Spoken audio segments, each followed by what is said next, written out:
Hello everybody, my name is Harry Rice. I review games for the Montreal Canadiens, and tonight we played against the Florida Panthers, and we would end up losing to them by a final score of 4-1.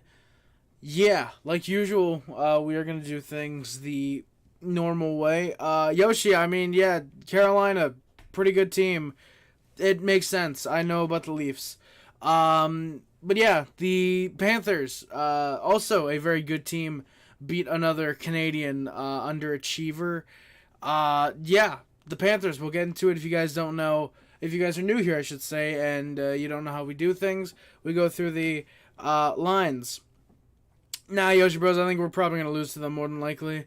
But yeah, with the Canadian, how we do this, the Canadian game recaps, is we go through the lines for both teams, do my little game recap and analysis for the game, go through the stats for the Canadians, and then we get on out of here all the while I read the chat and anything that comes in. Clifford, I did see that the Canucks, I remember they lost. I forgot what the score was. I forgot it was also 4-1, and I can imagine. So they're going to be starting Jonas Johansson. Are they actually? Are they Yoshi Bros? Why did they play tonight? Or he's unallowed?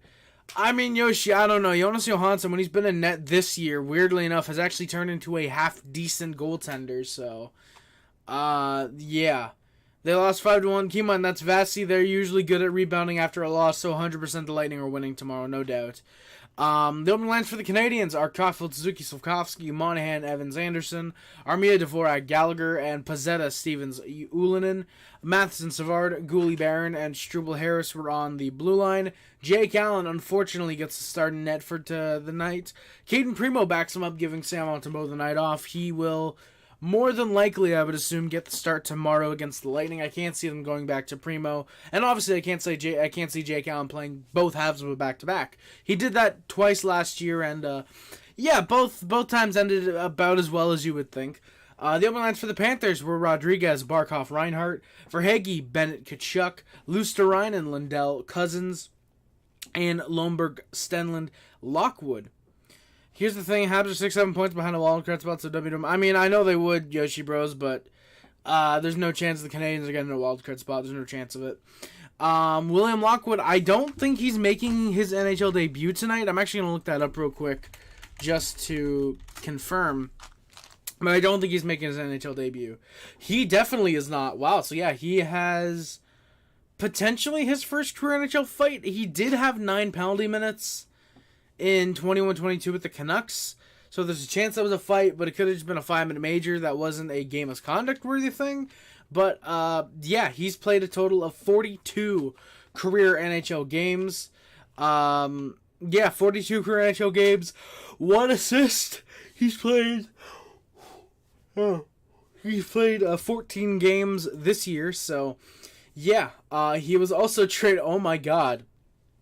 So firstly, funny enough, the draft rights for William Lockhart, they were traded for Andre Padan to the New York Islanders. The draft rights of William Lockhart to the Islanders, Andre Padan to the Vancouver Canucks.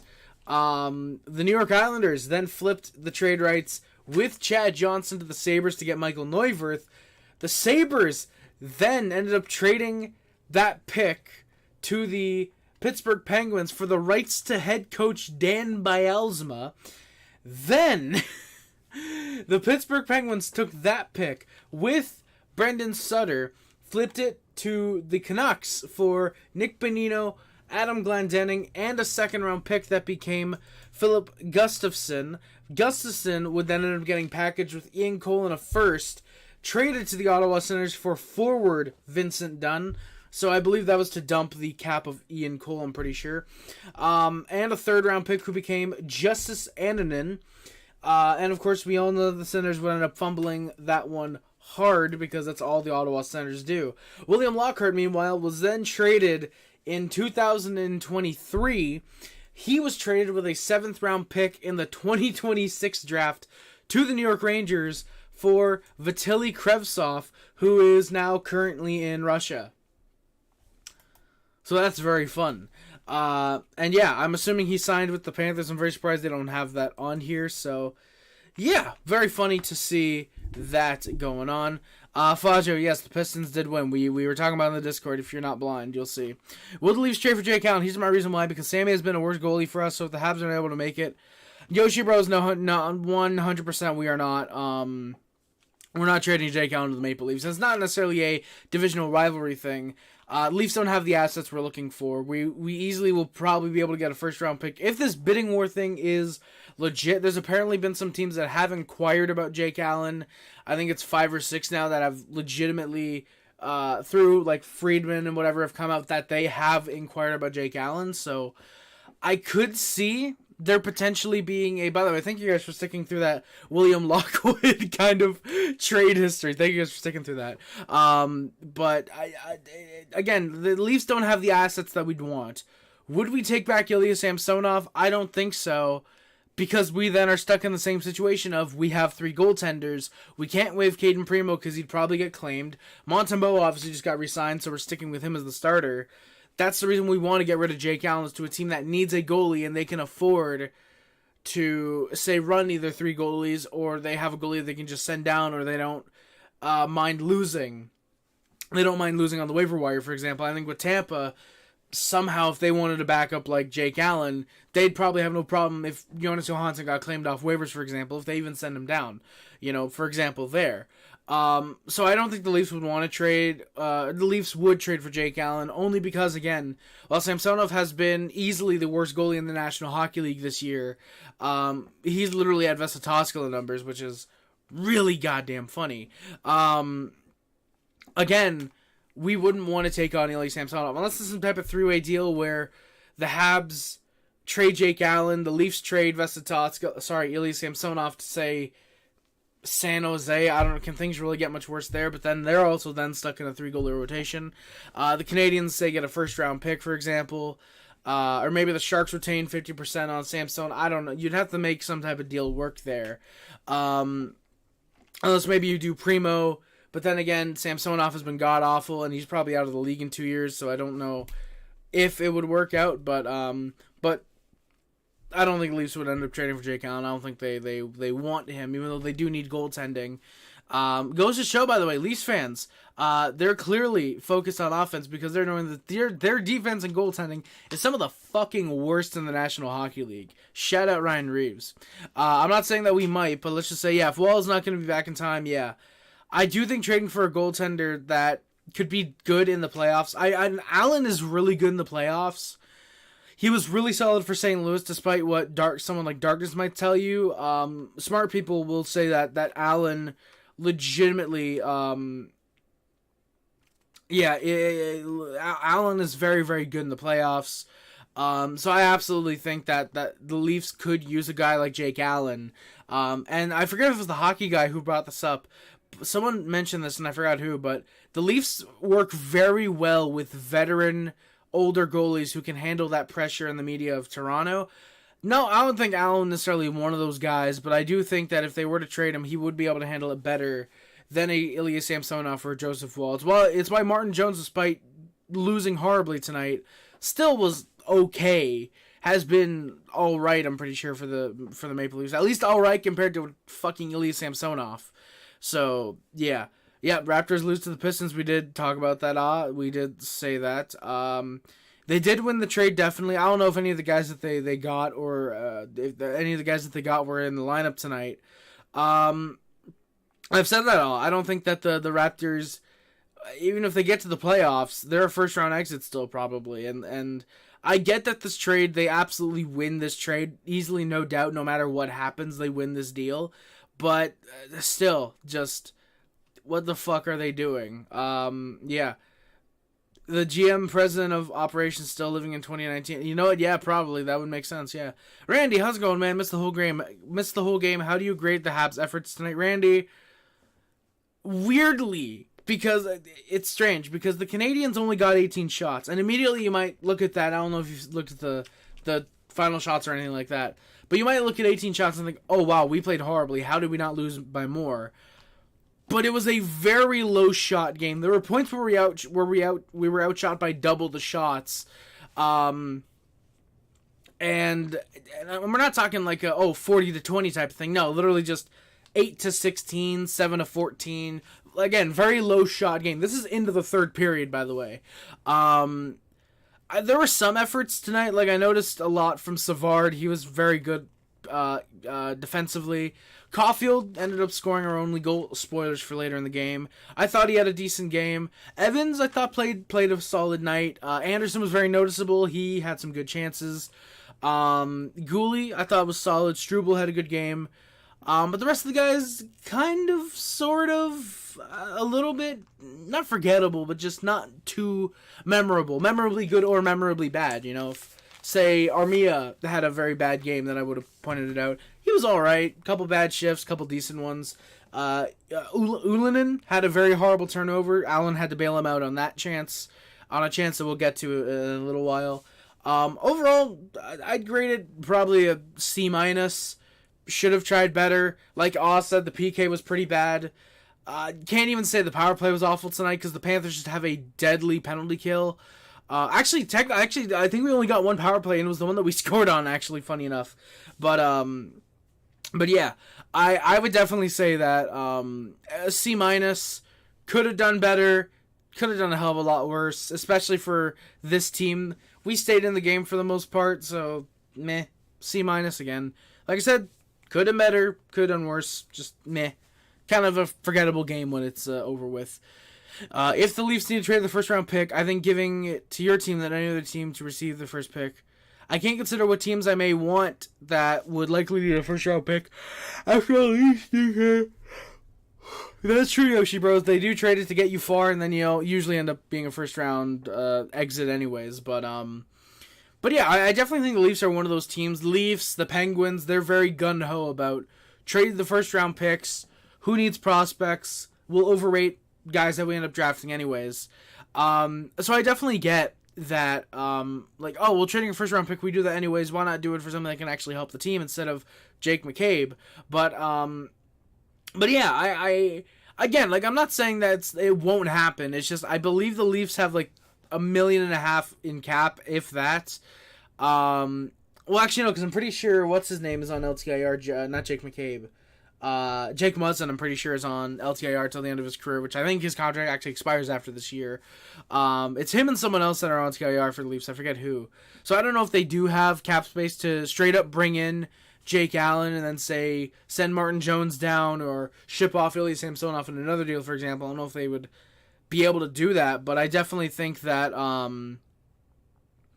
I definitely think that the Leafs could potentially get it done, but I don't see it happening. I don't see them trading for Jake Allen. Enough talk about a horrible Canadian team. Let's talk about the Montreal Canadiens. As far when you see the Senators getting Chychrun, they played very badly. If I were the GM, would I consider giving a pro players to teams making the playoffs or risk on getting players? If I'm the Senators GM, I'm selling everything. I'm selling Norris, I'm selling Kachuk, I'm selling Chychrun, I'm selling fucking Shabbat, I'm selling everything. And then just basically making the team as bad as I can in order to make it bankrupt. But if I'm just overall a GM who is, say, on another team than on the... If I'm on another team that has the... By the way, I didn't want to be here long, so thank you guys for the comments. But again, I didn't want to... But again, if we're like a similar sense situation just in another team, I have a mix. I would keep my young centers, young defensemen. We're talking 23, 24 and under. And the best goalie, the goalie on the team who looks good, depending on if they're young or not. For example, with the Canadiens, re-sign Sean Monahan. Absolutely. Love Sean Monahan. Love Monahan. Trade out when he becomes healthy again. I was going to say Torrey Mitchell. What is this, fucking 2017? Trade Tanner Pearson. Trade out Tanner Pearson.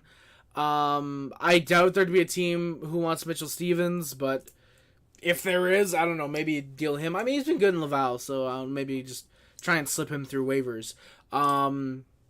Dvorak, it feels like he's gone. Jake Allen, of course. And then there's been a lot of question marks about the blue line because Harris is looking like the odd man out. Huh? because he's looking like the odd man out. Jordan Harris, because you got Arbor Jacki, who's going to be coming back up apparently sooner rather than later, according to, I think it was Eric Engels who said it. You have Lane Hudson, who apparently might be coming over to the Canadiens after his college season is over with. David Reinbacher, we have no clue if he's joining the team next year. If he's going to Laval overseas, we don't know what's going on there. So you definitely do have to start moving defensemen. It does feel like Harrison Savard might unfortunately be the most tradable. I've really liked David Savard since that first year with the team. He was horrible that first year. But again, I don't think a lot of Canadiens fans knew what to expect from David Savard. Since then, though, at least to me, I think he's really, really improved his game. He's gotten a lot better defensively. He's really settled into his role as a really solid defensive defenseman. And while he is 32, he has another year in his contract, so that could help. I think you only trade Savard if you can get a second at least. Keep in mind, when Tampa traded for David Savard, they got a first for him. Columbus got a first-round pick for him. So I think you could maybe be able to deal to get a first-round pick for David Savard, especially because he does have another year on his contract. I think to fit a second-pair defensive defenseman role, great on the PK. David Savard is perfect for that. One of the best defensive defensemen, strictly defensive defensemen in the league. Weirdly enough, 7 points in like 13 games this year as well. We talked about that a couple streams ago. Savard has been very, very solid this season offensively. I also mentioned it on the Habnormals podcast. You guys can go check that out. The link is on the last stream. You can guys go check it out there. Very, very great podcast. Very much a lot of fun. Me and Talking Habs, Rick and Matt, we looked over the... we talked about a lot of stuff. A little bit of the World Juniors, a lot of the Canadians, and some of the Canadians prospects of the World Juniors, Lane Hudson included. And we talked about some guys like David Savard and Caufield, guys like that. So yeah, go check that out. Again, link is on the last stream that I did. Please go check that out. But yeah, so... I definitely think there's guys on the Canadiens you can deal off that are older, and one or two, like Monahan, you keep. Even Matheson, I'd be very, very hard-pressed to find a deal for him that you would need at least a first and a prospect to trade Mike Matheson. In my opinion, I think you would need a solid future forward and a first-round pick. I definitely think that with Mike Matheson, the way he has played offensively, he is a legitimate first pairing defenseman in the NHL. And again, I think if you're genuinely going to trade him, you need a first and a forward prospect at least. I don't know how many good right wing prospects there are right now. Buffalo would be smart to acquire this thing called defense. I don't think they know what that is. The Leafs would also probably be smart to acquire that, but I don't know any good Leafs prospects, and the Sabres, for some reason, are way too high on their own prospects. But yeah, I definitely think that Matheson is a guy that you could keep. If you trade him, you need a lot. You need a lot coming back in return. Or if it's like just one piece where it's like very, very good, a very, very good piece coming back the other way. That's something that you would need, in my opinion, for sure. So yeah. I did hear Clifford. He did play a game. Yeah, I think he got an assist in his first game of the year. Don't know if he's played since then, but I do know that Yager is indeed playing his 36th pro season. I didn't know it was 36, but I knew he was playing this year. Montreal did get a first round pick, a first overall pick 2 years ago. If the Habs would not make it, considering a few first round draft picks might be good. I mean, Yoshi Bros, you could say that about any draft. I don't know what you're really trying to say, but I mean, you could say that about any draft until the players make it, is you don't know which players are going to be good, which are going to be bad. I'm pretty sure already if we were to do a redraft of the 21 draft, Waugh would not go in the 5th round. Maybe a 2nd round, just because it's still taking him a couple years to develop. Might take him another year or two. I think he could make the team out of camp next year. That's me being optimistic. But I do think in a redraft, instead of going in the 5th round, he could go in like the 2nd round. Like I said, I think there's definitely a chance that Jack, how's it going, man? Hello from 4:30 in Sweden. Good night. Hey Jack, thank you for coming by, my good sir. Much appreciated, my good sir. So I do think Waugh definitely goes higher. Left, obviously everyone like up right now. Thank you, Jack. Thank you. Appreciate it. Everybody, like, you heard the man. Everybody hit that like button. Absolutely. But again, I think Wall goes higher in a redraft for sure, for example. So you really can't tell which players are going to be good and which are going to be bad in any draft class, you know? Olsen is a shitty mod.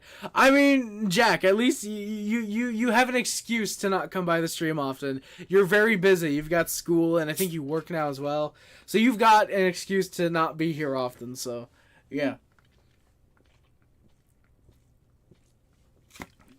After all, when I sense the Canadiens being a Final Four team, just be limited by the Lightning or the Rangers, and then, yeah, losing the finals in 5. If the Habs beat the Leafs, Jets, and Golden Knights, how can they lose to the Lightning? Yoshi Bros, we ran out of gas. We absolutely ran out of gas. Yeah, we completely just ran out of gas against the Lightning. We just could not provide anything about them. We just couldn't give them anything, I should say. Couldn't give them any fight whatsoever. Again, we just ran out of gas in the tank. There was nothing there. It was all spent on beating the fraud knights and the referees, so yeah. It's just me, or has this day been a blur? Sporty a little bit. I mean, granted, I was sleeping until 2 o'clock. By the way, Sporty, I've got something to show you. I've got something to show you and Sons later, which you guys are probably going to find very exciting. I'm going to say when Carey Price started his career as the Habs netminder, this really got the Habs to the playoff. Yoshi Bros, it really wasn't when he started his career with the Canadiens. It really took 5-6 years. And then once he became a great goaltender, that's when he really did start to get the team into the playoffs. And even then, I don't think it's a case of new goalies are going to be harder to bring the Canadiens there, because we have a legitimate team for the future. We actually have, we have guys like Jacob Fowler, Montembeault right now. I think Caden Primo still can be a decent backup. I was going to say, Jakub Dobeš I still think has legitimate hope there. I definitely think there's goalies the Canadiens have that, while they might not be a Carey Price level, if they can be at least reliable enough to get into the playoffs and be a good goaltender, we'll easily get into the playoffs in 3 to 4 or 5 years. We'll absolutely be able to easily get into the playoffs. I think it's less of a issue about, which Canadiens goaltender carries them in the future. It's more so which goalie doesn't make the roster in say 2027, because I genuinely think we're going to have 3-4 really damn solid goaltenders, and we're going to have to trade some of them, which is not a bad thing, because it means the Canadiens get a better all-around team more than likely. So, yeah. Yoshi, I don't know what you're saying there. Caufield and Slavkovsky need a few more years to be pro players for the Canadiens. They're in the NHL right now, but also Caufield scored tonight. Slav has been our best player over the last 3 to 4 weeks, easily. So, the last 3 to 4 weeks, excluding the 1 week where we were basically off because of Christmas, last week, I should say. They're absolutely incredible. I think that Caufield and Slavkovsky... Caufield, here's the thing with him, I do think he's still rehabbing the shoulder. He is still not a 100% with the shoulder. He's able to play, and he can probably take hits, but it's just his shoulder is not 100% in terms of being as effective as it should be. For me personally. Sporty, come on. The Sabres are too high on your fucking prospects, my guy. Come on. Like, Kulik is solid. I like Yuri Kulik, but he's not going to be an elite first-line center, my guy. Like, come on. He's not going to be an elite first-line, a winger, I should say. I don't know why I said center, but elite first-line winger. Second line, yeah, he could probably be a pretty good second-liner. But just, yeah.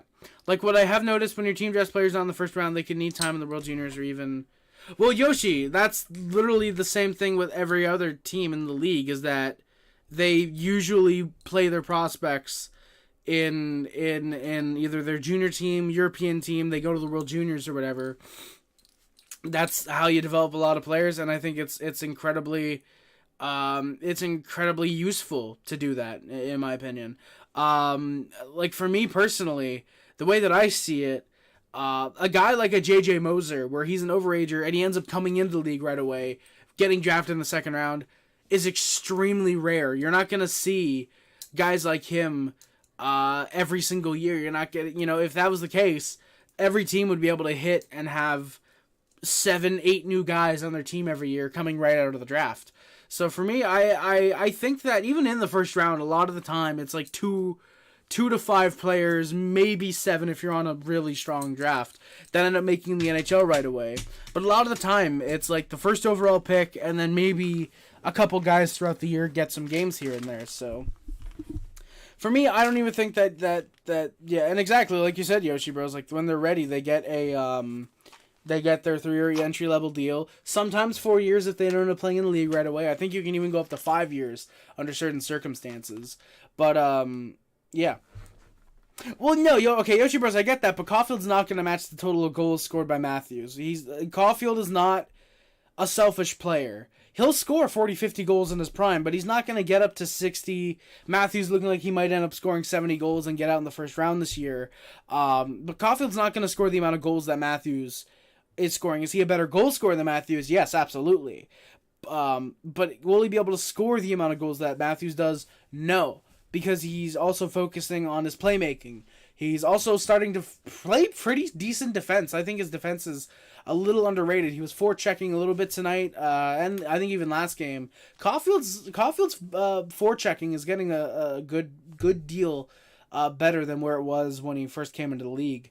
But Caufield is never going to match the totals of Matthews, because while he is a sniper, he also focuses on the other aspects of his game and not just how many goals can I get, me, give me the puck and I score. I'm happy that you expect Caufield to get 60, 70 goals. I appreciate that. Now we might be entering a time where, say, league goaltending maybe goes down for 3 to 4 years, and maybe Caufield does end up having a 60-goal season. That'd be fucking awesome. Of course, as a Canadiens fan, I'll gladly take a 60-goal season from Cole Caufield. I'll take a 70-goal season from Caufield. But I do think he, in his prime, he's scoring 40, 50 goals a year. And yeah, again, I think his shoulder right now is very much a question mark. I think next year it'll be fine, but I do think that this year right now the shoulder is a bit iffy. I gotta get to the game. Holy shit, you guys are fucking crazy in the chat right now. Jesus. Well, Sporty, yeah, you guys aren't Rangers or Leafs fans, but then again, who cheers for the Sabres?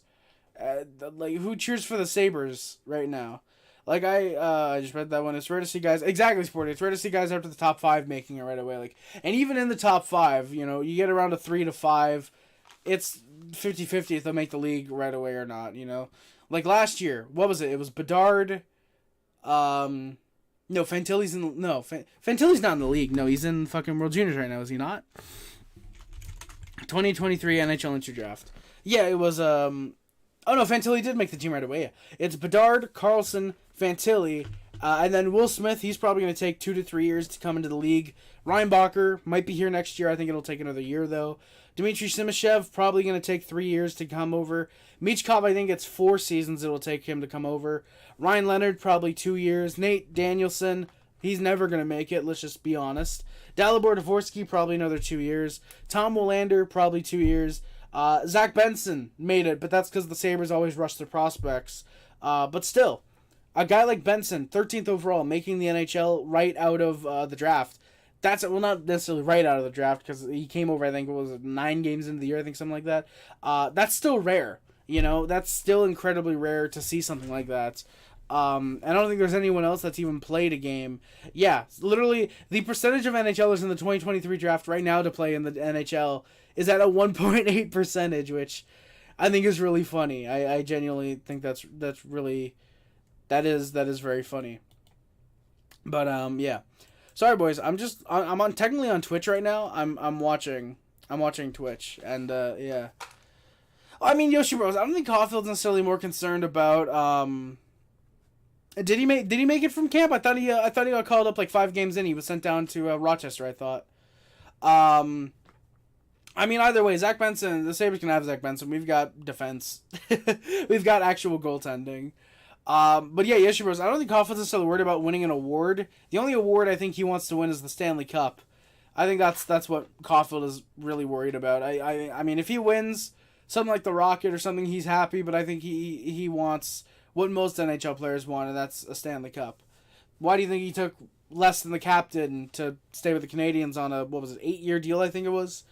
So yeah, again, the opening up to the Panthers, yes, 30 minutes in, we're here. I was expecting to be out by now, but some people are deciding to talk a lot in the chat. I love it, but God, I want to get this over with. But the only lines for the Panthers again are Rodriguez, Barkov, Reinhart, Verhaeghe, Bennett, Tkachuk, Luostarinen, Lundell, Cousins, and Lomberg, Stenlund, Lockwood. I love, by the way, that I can just lean back in the chair and read my notes now. I genuinely love this.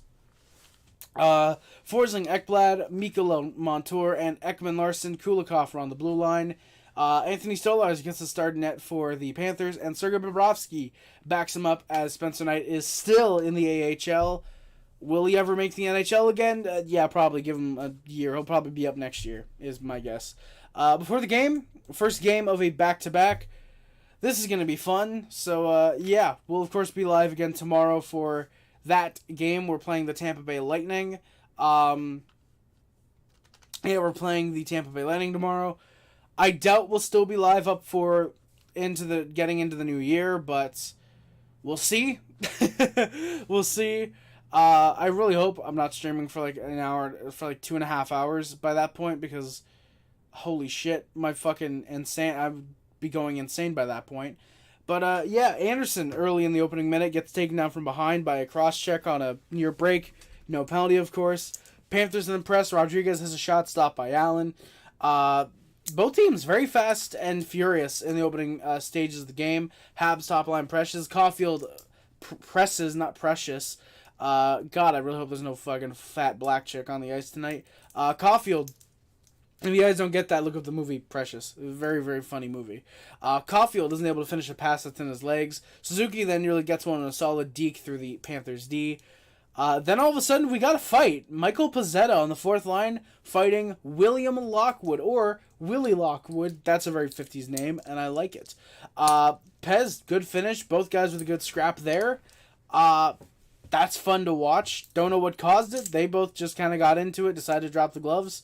Pez went to the back, looked like he needed a bit of repairs. Yeah, he would come back and he would play the rest of the game, so that's good. Andy then has a good one-timer, just stick-lifted. Anderson with a good one-timer chance. He's stick-lifted. Good D by the Panthers to stop that chance. That probably looks like it's going in, or at the very least, give Stolarz a hard chance there. Yeah, Panthers have a missed 2-on-1 after a couple looks. They shoot wide 5 minutes in, and the Habs go to the power play as Andy gets clipped by Verhaeghe. It's just 2. Looked like it might have been 4. It was apparent Anderson was bleeding to the commentators. However, the refs do look, and it's just 2. Canadians aren't able to get much. Panthers, great PKs they've apparently had for the last little while. Easy clears. Habs are 0 for 1 on the PK tonight. On the power play. The Habs are 0 for 1 on the power play. Panthers then get some looks. Allen on a great cross-crease stop with, I believe it was Tkachuk, with the shot there. Savard and Matheson then get a couple looks. Matheson tries to deke out Nick Cousins. Strips him. He gets in on a break. Savard sticks with him. Solid stick to get the strip, or to break up that chance, I should say, by on Nick Cousins. NZA, how's it going, man? Thank you for coming by, my good sir. Lomberg then has a shove on Barron from behind. He slides into Allen in the post. That looks like it hurt. Thankfully, he was up after a few moments. Sofkovsky immediately going after Ryan Lomberg. A little bit of a scrum. Surprisingly, nobody would go after Ryan Lomberg, so Sofkovsky gets hit the other night. Barron tonight. Thankfully, again, this one doesn't look as bad. It looks worse because of how much goes on. Barron goes down. Allen has to move out of the way. The net comes off, but Barron would thankfully get up. Looked like he was all right, just a little bit of pain. So, yeah, Joe the Snoop, how's it going, my good sir? Thank you for coming by. Yeah, after the scrum, Panthers late tried to get a burst. Suzuki has a shot that nearly tricks Stolarz. He gloves that down. So the shots after the first period, I made it sound a lot more exciting than it was. It was very fun, but I made it sound like it was action all over the place. Shots are 6-4 for the Habs. It is a scoreless tie game after the first period. Panthers early on get some good chances. Tkachuk nearly buries one. Barkov gets 2 solid looks in a row. Allen's able to make the stops there. And the Habs then go to the power play. Oh, sir, my pronouns are she. Oh, sorry. Sorry, Joe the Snoop. I did not know you were a girl. Thank you for coming by, ma'am. Thank you very much. Much appreciated. Thank you very much. I got to scroll now because my notes are coming off the screen. There we go. All right. But the Habs go to the power play. Oh, sorry. What am I doing? Habs go to the PK. My notes were all types of messed up right now. But the Habs go to the PK as Suzuki's called for a hold on Kulikov. And the Panthers score. It doesn't take long, about 25 seconds, as Eetu Luostarinen, I don't know how to say his first name. I know how to say his last name, though. With the 1-0 Panthers goal on the power play. Good chance after some sustained pressure by the Panthers. And like I said, they capitalize on it as Luostarinen gets the goal. So the Habs are 0 for 1 on the PK tonight. Then the Habs go to the power play as Rodriguez is called for a hold on Mike Matheson after a decent burst for the Habs. And the Canadiens score after the Panthers clear it at first. The Habs get a little bit of pressure. And Cole Caufield, the highlight reel comes a-callin'. Caufield snipes it top shelf at a really nice angle from Suzuki. And Matheson, a 1-1 tie game just like that. And yeah, the Canadiens able to tie the game up very quickly, about 3, maybe 4 minutes afterwards. However, don't celebrate for too long because the Canadiens go to the PK for too many men. Ugh, you love to see it. No, but legitimately though, I'm trying to find something really quickly. I'm sorry. I'm sorry, boys. I'm trying to find. Okay, I think I found it. All right. So yeah.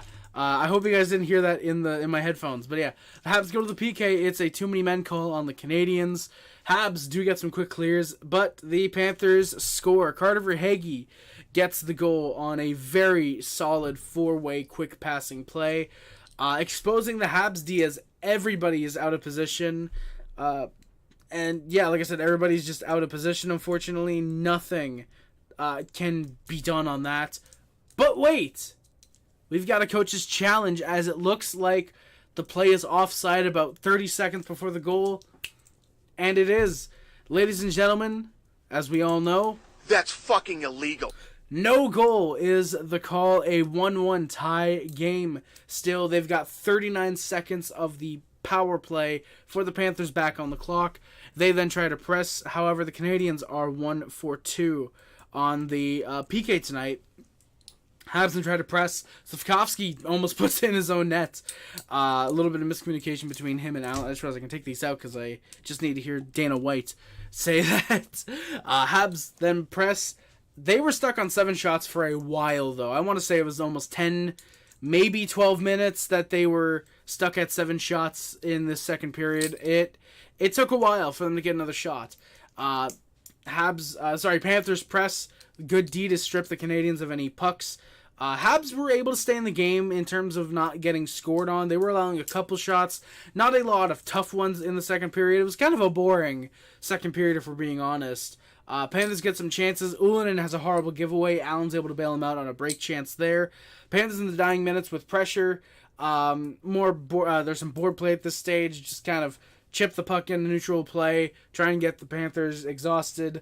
And so the shots in this game, after 20 minutes of play, are 17-8 for the Panthers. They still somehow only somehow a 1-1 tie game after 40 minutes. And Anderson, 8 seconds in, gets on a break, just can't bury it. Stolarz stays with him. Solid stop there and a good chance for Andy. If he ties that up there, this is probably a completely different period. This is probably a completely different third period. Andy just couldn't bury it. Very solid stop by Stolarz. Canadiens then look for some press. Panthers just more board play, preventing any real exciting chances. There was not a lot of great opportunities. It was the Barkov chance, the Andy stop, that cross crease save that Allen made. Like I said, I think it was on Tkachuk. Those are the only 3 that I can think of that were really, really exciting stops there. Gooley then gets a couple looks on net. Stolarz able to make some saves. I see a few comments about Cole Caufield's. Yes, Joe, exactly. I was saying that earlier. I agreed. I think definitely next season is going to be better. Like you said, getting used to the changes of season in relation to his shoulder and predictability, definitely. I think that I said it earlier in the stream. I don't think you were here because I think you only came in, or at least you said hi. I don't know if you were lurking beforehand. No, you might have been, but only about 6 minutes ago. I said it. I still think his shoulder is not injured, but it's definitely not 100%. It might be healed, but it's not helping Caufield as much as maybe it should be. You get what I mean. You get what I'm trying to go for. And definitely his predictability, standing in the left circle, waiting for that shot a lot. He has started to get out of that habit, and he has started to go around. He'll go over to the right side. He'll, like how he scored tonight, he'll go at the sharp angle shots. He has definitely started to find that a lot more, and I definitely think he'll be able to adapt to that a lot better next year. And I honestly could see Caufield scoring 40 goals next year. I think he ends up scoring 25. I do think near the end of the year, he ends up getting on a hot streak. He scores 10 goals in the last 25 games maybe, or 20 games, something like that. Not exactly hot, but you know, something that boosts his goal totals. And hell, just getting 10 goals in the next 30 games will put him at 19. That's already basically a 20-goal year. So fingers crossed there. So I do think he gets better as the season goes along. But definitely next year, like you said, I think getting used to the changes that people are able to predict where he's going to be able to shoot from and blocking him accordingly, and as well with his shoulder probably, hopefully being fully healed at that point, that's definitely going to be something I think Caufield is absolutely going to thrive with. And I think, like I said, I think he's going to score 40 next year. I could even see him getting 50 goals in his prime, maybe a 60-goal year, just because the NHL seems to have been very high scoring over the last 2, maybe 3 seasons. They seem to be more treading in a higher goal scoring margin. A higher goal scoring percentage, so I definitely think that Caufield has a good chance at maybe getting a 60 goal year, but I definitely think at least a 50-goal season should be in the works for him. Fingers crossed on that. Oh god, I gotta find where I'm again. So yeah, Gouli gets a couple chances. Stolars is able to save the puck there. Allen then makes some good stops the other way, but the Habs go to the PK because Yoel Armia decides to pull the helmet off of OEL's head. Great penalty. At first, it was actually, commentator said that it was Gallagher, and very surprised that it wasn't, because that is a very Gallagher penalty, very undisciplined, very much just, hey, go in, do what you can, try and draw a penalty, ignore that you were probably going to get a penalty. It's a Gallagher penalty. Very surprised it was Armia taking it. And the Panthers score. Eetu Luostarinen, again, his second of the night. He's got a 2-1 Panthers lead there. Very weird. It's like a shot. It bounces up, and it just kind of right there for Luostarinen. He puts it home. Yeah, that one just kind of sucks. So the Habs are now 1 for 3 on the PK tonight. Canadiens then get a couple near chances. Panthers, though, do have control. This game really just has not been much for Montreal. They get a couple chances here and there. Very surprised with how they were able to sort of get the shots a little bit closer by the end. Because again, getting outshot by double, 16-8, 7-13, 13-7 at some points. Very, very surprised there. 7 minutes left. Panthers press, but the Canadiens trying to find anything. A few stray shots. Yeah, a few weird looks for the Canadiens. Galley has a good 5-hole chance. The rebound, though, quickly gets covered up. And then it's 3-1 off the other way. OEL has a shot. It looks like it was tipped. They have officially given the goal to Sam Bennett. It, weirdly enough to me, doesn't look like it does take anything. It beats Allen's glove hand. And with 5 to play, all of a sudden the game is out of reach. So yeah, just like that, you have a goal that very fluky on the penalty kill. Well, the Panthers' power play, very fluky. And the first goal, which was also included called off. And then the first goal, which was just a solid power play goal. Canadiens pull the goalie with just under 4 minutes. Anthony Stolars looks for the goalie goal. He had time to shoot, but unfortunately, Matheson at the blue line just is able to keep it in the zone. I say unfortunately because I knew we aren't scoring 2 goals in 5 minutes. Well, basically 3.5 actually at that point. We're not scoring 2 goals in 3.5 minutes on this team. Would have been nice. That would have been cool. Hey, I saw a live goalie goal. It would be the first goalie goal I've seen scored live while I'm watching the game. So Yeah, Masson keeps it in. Habs try to push, but Carter Verhaeghe from his own zone is able to put the empty netter home. And just like that, it is a 4-1 Panthers lead with the empty net goal. Habs look to try and get one last push, maybe get a late marker. However, there's nothing, as the Panthers just good D completely shut down the Canadiens. Final score is 4-1 for the Panthers. The shots 26-19 for the Panthers as well. I feel they gave Habs probably a shot or two more than they actually got. But, yeah, overall, just not a great game for the Canadiens. But then again, it's a Stanley Cup contending team. What the hell else did we expect? And, yeah, I just probably not going to play well tomorrow against Tampa. But it is Jonas Johansson in net, and 2 years ago we lit him up for 10. Ironically, when he was on this team, the Panthers. So I literally just take your bets. Like, on one hand, it's Tampa Bay, and then on the other hand, it's Jonas Johansson, who apparently is in net. Apparently, I think Lightning did play tonight. I should probably have actually looked that up just to make sure that indeed it was Andrei Vasilevsky. Yes, it was. So shout out Vasilevsky, 762 save percentage. Just a reminder, Andrei Vasilevsky, 8-7-0, 2.94 goals against average, and a 900 save percentage. Just a reminder,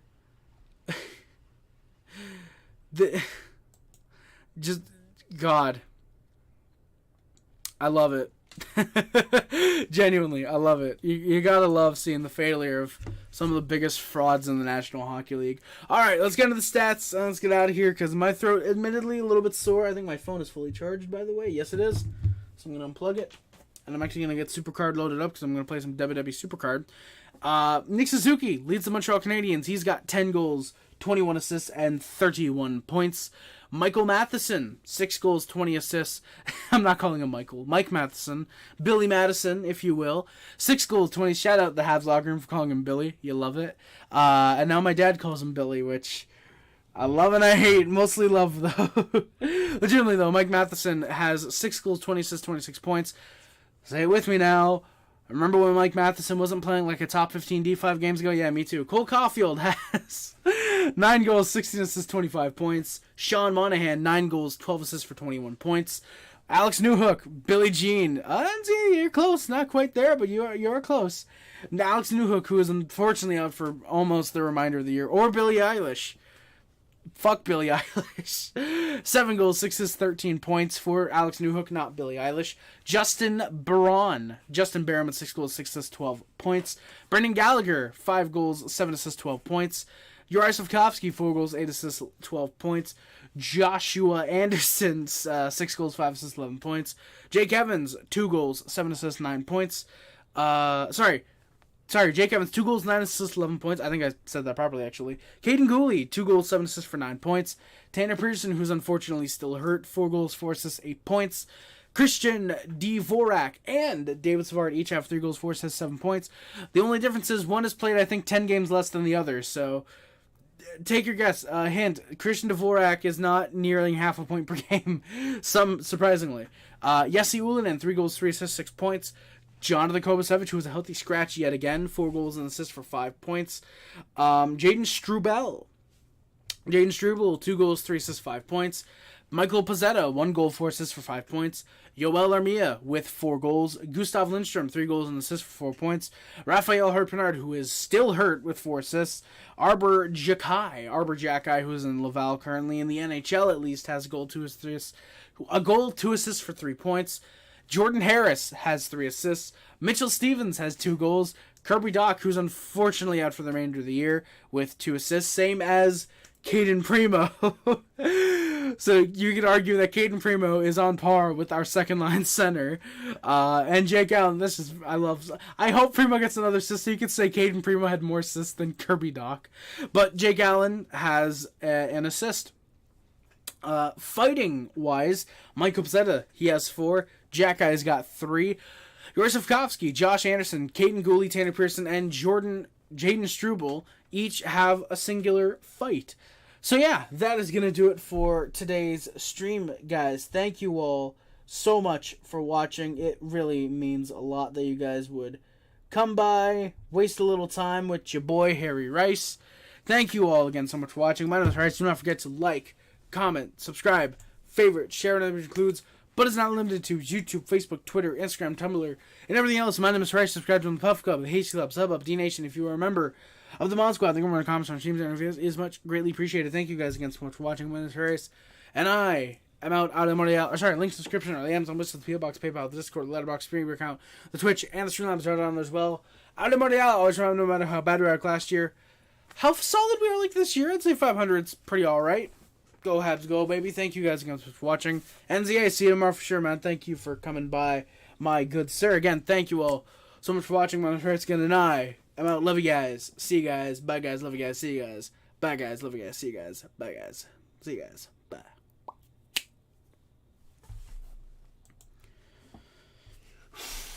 I'm just going to wait a second, let the outro commenceth forth, and in the meantime, I'm going to get busy with the stroke of my lick of my